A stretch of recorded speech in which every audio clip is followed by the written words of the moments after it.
তাদের নেতা কর্মীদেরকে গ্রেফতার করা, সেটা অন্য প্রসঙ্গ। জামাতে ইসলামের নেতা কর্মীরা ঢালাওভাবে গ্রেফতার হচ্ছে, এই অভিযোগ অনেকাংশে সত্যি।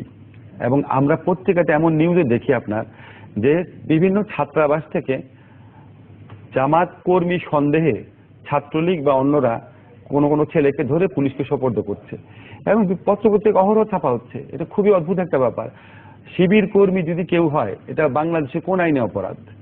আপনি শিবিরকে নিষিদ্ধ করেন, আপনি জামাতকে নিষিদ্ধ করেন, হিজবুত তাহরিরকে যেমন করেছেন, তারপর আপনি কেউ শিবির করলে কেউ জামাত করলে আপনি গ্রেফতার করতে পারেন। এবং এটা এক ধরনের বাণিজ্যে পরিণত হয়েছে এবং এটা নিয়ে চরমভাবে ভিক্টিমাইজ করা হচ্ছে বহু লোককে, ছাত্রদেরকে, বহু মানুষকে।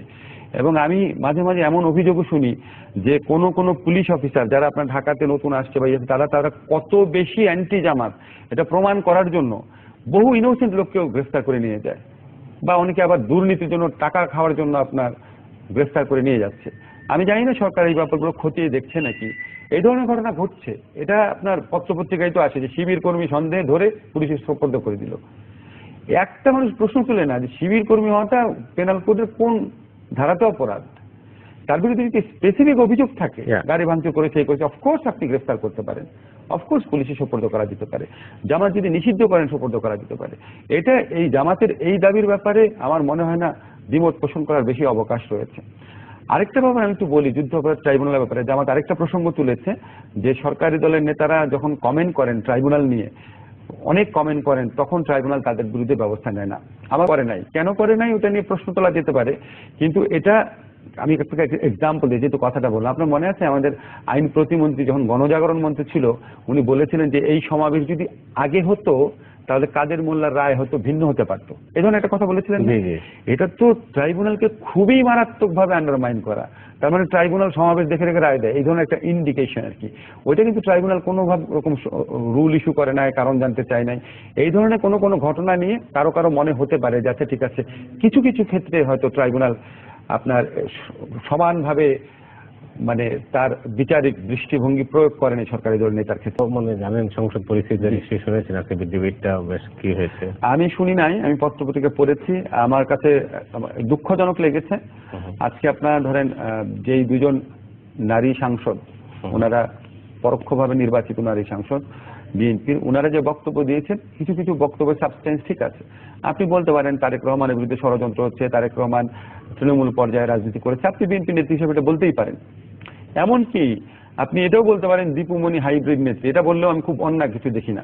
পলিটিক্যাল ব্যাকগ্রাউন্ড যেহেতু অনেক লং না, কিন্তু ইউটোপিয়ান ধারণা, তবু বলি, মনে হয় আওয়ামী লীগ আর বিএনপিকে বলি যে ভাই আপনারা একটা নির্দিষ্ট মাস ঠিক করেন, অক্টোবর অথবা নভেম্বর অথবা ডিসেম্বর, নির্দিষ্ট দিন ঠিক করেন এবং নির্দিষ্ট ভেন্যু ঠিক করেন, সেখানে আপনারা ইচ্ছা মতন দুই পক্ষ শক্তি প্রদর্শন করেন, করে আপনারা একটা ডিসিশন আছেন।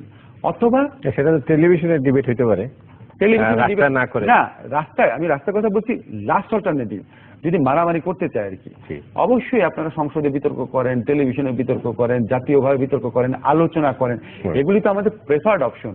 বাকিটা যেটা বললাম হতাশ হয়ে কষ্ট থেকে বলতেছি যে আপনারা তো ক্ষমতায় যাবেন, আপনারা ক্ষমতায় থাকবেন, আপনারা ডিসাইড করেন, যা করবেন, আলোচনা করবেন, মারামারি করবেন, সব ডিসাইড করেন। বাংলাদেশের মানুষকে মুক্তি দেন।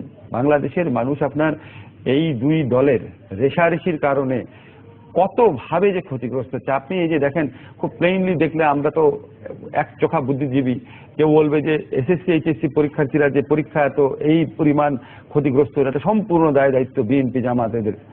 আবার অন্য দৃষ্টিকোণ থেকে দেখবো এটা সরকারের, সবারই দায়িত্ব। যেই দুজন নেত্রী বাংলাদেশে আপনার 30-35 বছর যাবৎ রাজনীতি করছেন, দুইবার প্রধানমন্ত্রী হয়েছেন, দুইবার বিরোধী দলের নেত্রী হয়েছেন, ওনারা যদি ওনাদের মধ্যে যদি কোনো টিম ওয়ার্ক না থাকে, ওনাদের মধ্যে যদি মিনিমাম রেসপেক্ট না থাকে, ওনাদের পোলারাইজেশন, ওনাদের ভেতরের রেষারেষি, ওনাদের ভেতরে ক্রোধ, ওনাদের ভেতরে তিক্ততা দিয়ে ওনারা সাকসেসফুলি পুরা বাংলাদেশকে ডিভাইড করতে পেরেছেন। কেন বাংলাদেশি হতে পারছে না? বাংলাদেশি আপনি হবেন কিভাবে? এখনো আপনার যখন ইলেকশন হয়, ধরেন সুপ্রিম কোর্ট বারের ইলেকশন হচ্ছে, মুক্তিযুদ্ধ সাপেক্ষ শক্তির প্যানেল, যারা মুক্তিযুদ্ধ সাপেক্ষ শক্তি প্যানেল দেয় তারা নিশ্চয়ই অন্য প্যানেলকে মনে করে মুক্তিযুদ্ধের বিপক্ষ শক্তি। যখন ইলেকশনে সবগুলো আসনে তারা হারলো একটা সদস্য বাদে, চিন্তা করেন তার মানে তাদের অ্যানালাইসিস অনুযায়ী সুপ্রিম কোর্ট বার অ্যাসোসিয়েশনের ইলেকশনে মুক্তিযুদ্ধের সপক্ষ শক্তি একটা যে স্বাধীন হওয়ার 42 বছর পর মানে সম্পূর্ণভাবে পরাজিত হয়েছে। আপনি চিন্তা করতে পারেন, মুক্তিযুদ্ধের সপক্ষ শক্তি প্রত্যেকটা মানুষ বাংলাদেশে, শুধুমাত্র যারা ৭১-এ সরাসরি বাংলাদেশে বিরোধিতা করেছে, সরাসরি যুদ্ধ অপরাধ করেছে, সরাসরি গণহত্যা করেছে, তারা বাদে প্রত্যেকটা মানুষ মুক্তিযুদ্ধের সপক্ষ শক্তি। আর মুক্তিযুদ্ধের সপক্ষ শক্তির ডেফিনেশন জানেন বাংলাদেশে? ছোট্ট একটা জিনিস, আপনি কি ধর্মনিরপেক্ষ, আপনি কি জামাতের ভিতর চান, এইটুকু হচ্ছে ডেফিনেশন মুক্তিযুদ্ধের সপক্ষ শক্তির। বাংলাদেশের মুক্তিযুদ্ধের সবচেয়ে বড় চেতনা ছিল গণতন্ত্র। আমি চ্যালেঞ্জ করে বলতে পারি, যে কোনো হিস্টোরিক ডকুমেন্ট দেখেন, বাংলাদেশ স্বাধীন করা হয়েছে, প্রথম লক্ষ্য ছিল একটা গণতান্ত্রিক সরকার প্রতিষ্ঠা করবে, সেকেন্ড লক্ষ্য ছিল একটা এক্সপ্লয়টেশন ফ্রি সোসাইটি করবে, সম্পদের সুষম বন্টন হবে, মানুষ মানুষের শোষণ করবে না, দুর্নীতি করবে না, পাকিস্তানিরা যেমন আমাদেরকে দুর্নীতি করতে শোষণ করতে, সেগুলি হবে না। থার্ড অবজেক্টিভ হিসাবে আসতে পারে আপনার ধর্মনিরপেক্ষতা। থার্ড, প্রথম সবচেয়ে ফান্ডা, আপনি যদি এই 48 থেকে শুরু করেন, কত হাজারবার আপনার মাওলানা ভাসানী বলেন, সরওয়ার্দী বলেন, আমাদের বঙ্গবন্ধু বলেন, আমাদের চান নেতারা বলেন, বা যারাই তখন নেতা ছিলেন, পাকিস্তানিরা আমাদের নির্বাচিত সরকারকে ক্ষমতা আসতে দেয় না, আমাদের পার্লামেন্টকে ভেঙে দেয়, গণতন্ত্র প্রতিষ্ঠা করতে হবে। গণতন্ত্র প্রতিষ্ঠার জন্য আমার দেশকে স্বাধীন করতে হবে। এরা আমাদের সমস্ত সম্পদ লুটে নিয়ে যায়, আর যেন লুটেরা গোষ্ঠী না থাকে, শাসকরা যেন আর লুটে না নেয়, গরিবের হক যেন মেরে না খায়, জন্য আমার দেশ স্বাধীন করা দরকার। এই দুটার কথা নিয়ে কথা বলতে শুনেন, আপনি যদি এই দুটার নিয়ে বিষয়ে কথা বলেন, প্রবলেমটার কথা জানেন, তাহলে তো আপনার বলতে হবে আওয়ামী লীগ ও স্বাধীনতার বিপক্ষে শক্তি। কারণ আওয়ামী লীগ ডেমোক্রেসি অনেকবার ধ্বংস করেছে। দুঃশাসন, অন্যের সম্পদ লুটে বড়লোক হওয়া, রাষ্ট্রীয় পুঁজি নিজের পুঁজি করে নেওয়া, ব্যাংক লুট করা, এগুলো বিএনপি করেছে, আওয়ামী লীগও করেছে। তাহলে আওয়ামী লীগও তখন আপনার বলতে হবে সে মুক্তিযুদ্ধের চেতনার বিপক্ষের কাজ করেছে। এই জন্য এই ইস্যুগুলি নিয়ে আলোচনা নাই। মুক্তিযুদ্ধের চেতনার আলাপটা একটা ন্যারো জায়গায় নিয়ে যাওয়া, যেটাতে একটা দলকে সমর্থন করার সুবিধা হয় আর কি। মানে এরকম একটা জায়গায় আমরা চলে গেছি। মানে সরি, এত কিছু বলে ফেলছি। মানে মনে হয় কি, খুব মানে স্বাভাবিক সুস্থভাবে একটা অনেস্ট একটা ডিসকাশনের জায়গাও সোসাইটিতে নাই। আপনি খালি যদি মানে এই ডিবেটটাই তুলেন যে হ্যাঁ বুঝলাম। আমার সাথে কিছুদিন আগে একটা প্রোগ্রামে, আপনি যদি সময় দেন আমাকে, আমাদের একটা যখন কনক্লুড করছিল প্রোগ্রাম, রবার্ট ফেরদৌস ঢাকা ইউনিভার্সিটির টিচার, আমাদের একটা ঢাকা ইউনিভার্সিটির একজন টিচারকে জিজ্ঞেস করলো, মানবাধিকার পরিস্থিতি নিয়ে আলোচনা হচ্ছে, দেশের মানবাধিকার পরিস্থিতি উন্নয়নের জন্য কি করা দরকার? ওনার উত্তর কি জানেন? ৭১-এ যুদ্ধাপরাধীদের বিচার করা দরকার, জামাত নিষিদ্ধ করা দরকার। ফাইন, এটা তো একটা ক্ষুদ্র কম্পোনেন্ট ওই কাজের। আপনি যদি ৭১-এ যুদ্ধাপরাধী সবার বিচার করলাম, জামাত নিষিদ্ধ করে দিলেন, বাংলাদেশে মানবাধিকার প্রতিষ্ঠা হয়ে গেল, লেমনের প্রতি র্যাবের যে আক্রোশ সেটা নিষ্পত্তি হয়ে গেল, বিশ্বজিৎ হত্যা মামলা বিচার হয়ে গেল, যারা গুম হয়ে গেছে তারা জীবিত অবস্থায় ফেরত চলে আসলো, আর যারা গরিব লোককে শুষে বড়লোক হয়েছে, শেয়ার মার্কেট লুটপাট করেছে, তারা সব সম্পত্তি ফেরত দিয়ে দিবে। তখন আপনার মনে আছে একটা জিনিস, এটা শুনলে আওয়ামী লীগের আপনার নেতাদেরকে আমি একটু স্মরণ করিয়ে দিই। যখন বঙ্গবন্ধু হত্যা মামলার বিচার হয়েছে, আপনার প্রোগ্রামে আমি ছিলাম এবং আমরা অত্যন্ত সন্তুষ্টির সাথে এটা প্রশংসা করেছিলাম।